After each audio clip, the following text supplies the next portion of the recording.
I watched Tron Ares this past Thursday night. This will be a spoiler-free review, so you don't have to worry about that if you haven't seen the movie yet. But this is the first big-scale movie in a few months since Fantastic Four, believe it or not. I saw it in IMAX in a packed auditorium. It shows there's still a fair amount of people who care about the Tron franchise.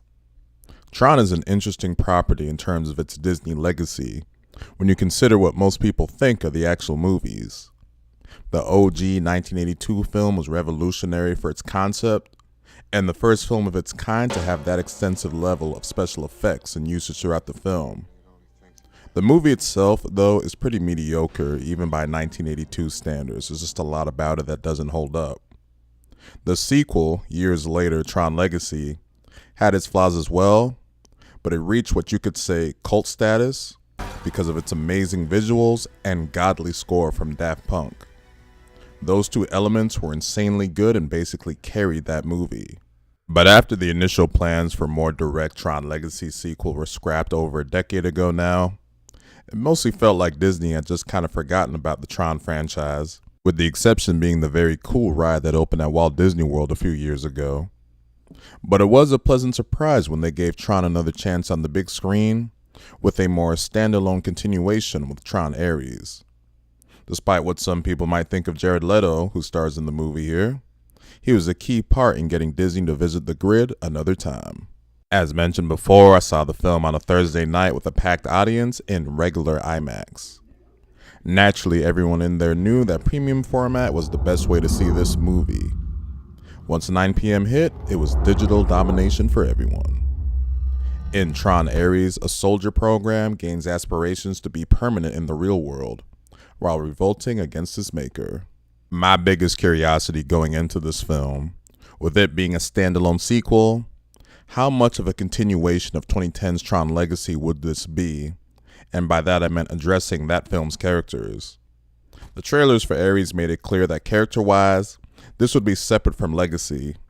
But that doesn't mean they could get away without addressing what happened to those characters in the previous film.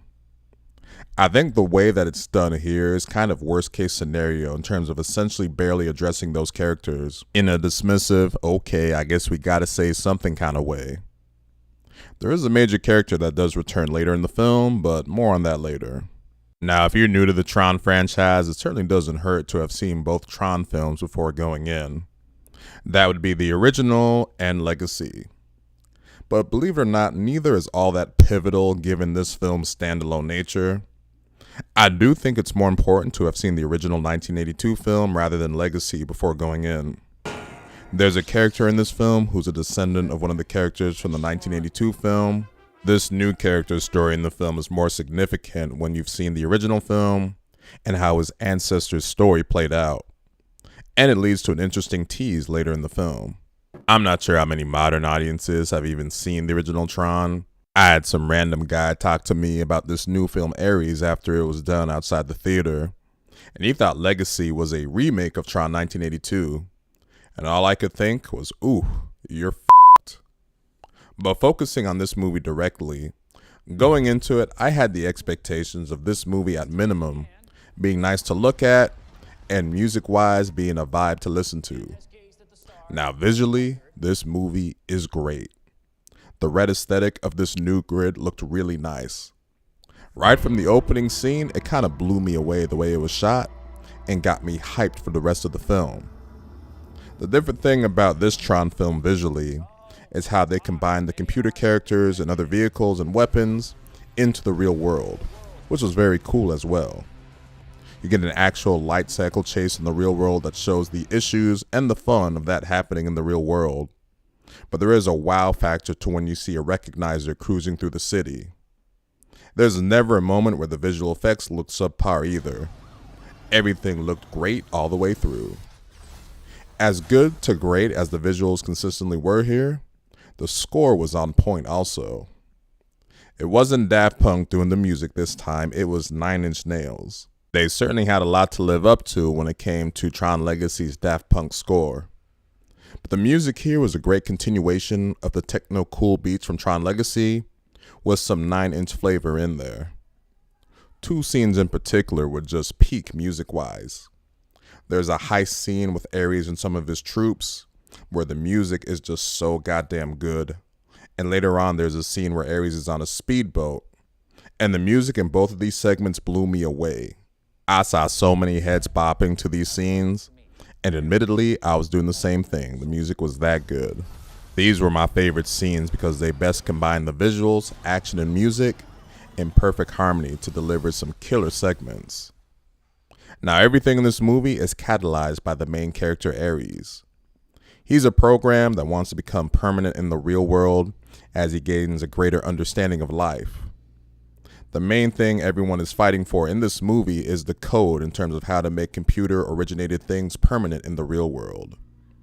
The end of Tron Legacy kind of teased this concept, but this movie does a deep dive in how the is this even possible. It's still a pretty out there concept, but you just gotta roll with it. The thing that was most different about this Tron adventure compared to the previous films was how here the adventure jumps back and forth between the computer world and the real world. And I actually think that's helped this movie out in terms of having better pacing than the other films. Ares ends up being a soldier with a heart of gold, with actual morals he develops through mainly seeing what a nut job his user is. That would be Julian Dillinger, grandson of Edward Dillinger from the original film. Here, Julian Dillinger is played by Evan Peters, who I thought it was actually pretty good in the movie. His character has desires of perfecting program permanence in the real world and weaponizing it to the military so it can make him trillions. What was absolutely insane was the lengths he was willing to go to. Kidnapping, thievery, attempted murder, mass destruction. Even his mother tells him, "You're f***ing crazy." What really took me out of the movie initially was how the person he was trying all this against was reacting to all this.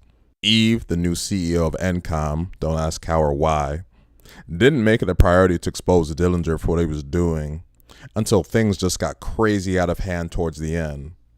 For as cool as that light cycle scene was visually and music-wise, it's ridiculous in how it plays out, and oddly unintentionally hilarious with some particular shots. There was a shot of someone running, and it was just unintentionally hilarious.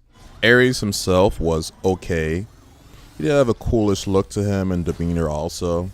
Jared Leto was solid in the role, although personality-wise, he does just kind of feel like computer Morbius the more I think about it.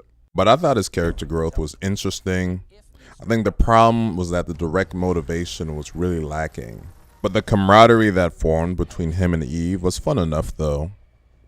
The character that I thought really sunk the movie, unfortunately, was another program named Athena. And it's not a fault of the actress, it's the writing. This character takes on more of a central role as the film goes on, and is the real force behind all the action. But she does not have any worthwhile motivation from her own thoughts, so it just ends up being a bunch of empty action with her. What really saved the experience of this movie was seeing it on opening night with a bunch of Tron fans. The movie was getting a lot of fun reactions in my auditorium because the movie has a fair amount of nostalgia to it. There's some noteworthy dialogue callbacks to the original film, a fair amount of musical cues, visual background tie-ins to the 1982 film. The biggest callback, and this isn't a spoiler because it was in the trailer and even some recent TV spots, but there's a segment of the movie where they go back to the original 1980s Space Paranoids grid. And I gotta say that it was really cool to see that 80s aesthetic of the OG film in modern day, with some other visual icons from the original film here to add to the fun.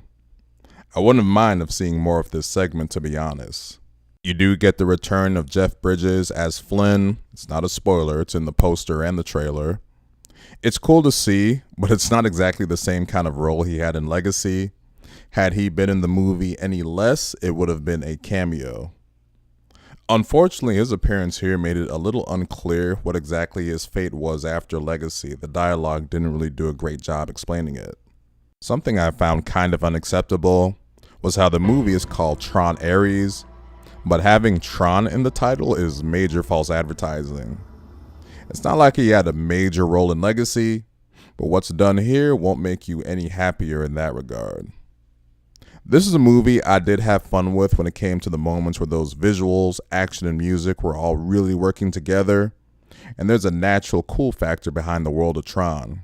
But I think it was the non-existent motivation from one of the antagonists, and to some degree protagonists, that really just made the ending section feel empty. When you got to the final confrontation, I just felt, I don't give a what happens to any of these characters. Because of that, I left Tron Ares feeling meh. Definitely didn't feel hell no about it. There were some excellent moments in there, but it just didn't give me the all-around elements to give me a great hell yeah experience.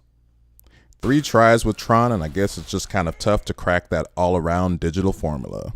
The actual ending and mid-credits scene teases a scenario that could really bring the whole Tron universe together in a cool Infinity War team-up scenario. But as my friend put it afterwards, we'll just have to wait another 20 years to see what happens next. It's not exactly every decade you get a new Tron film. So that'll do it for this review of Tron Ares. If you made it to the end of this video, thank you for watching.